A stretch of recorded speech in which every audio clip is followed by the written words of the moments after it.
مردم واکنش نسبت به عیسی حرفند.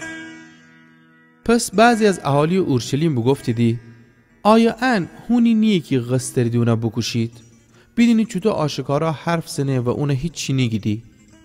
آیا امکان داره که حاکمان قوم حقیقت بفهمسیدی که اون هم مسیحه؟ اما دنیم که امرد از کوی بامو وقتی که مسیح ظهور بکنه کسی ننه که از کوی ایه. اون وقت عیسی موقع تعلیم معبد میانی با صدای بلند بگفته مرا شناسیدی و دنیدی که کویشینم، اما من از طرف خودم نموم.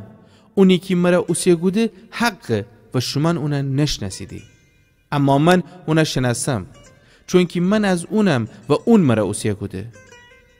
پس خواستیدی که اونه گرفتار کنید، اما هیچ کی اونه دست درازه نگوده چون که اونه وقت فن رسیه بود.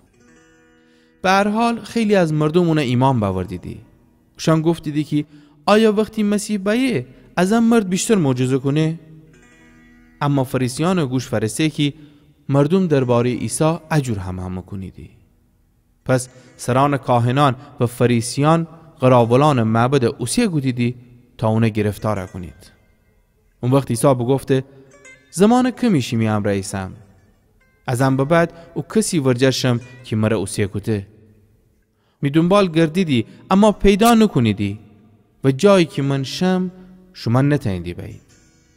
پس یهودیان هم دیگر گفتیدی که امرد کویشه که امان نتنیمونه پیدا بکنیم.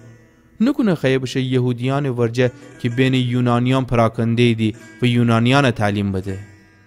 اونو منظور چی بود که بگفته می دنبال گردیدی اما نتنیدی پیدا بکنید و جایی که من ایسم شما نتنیدی بایید.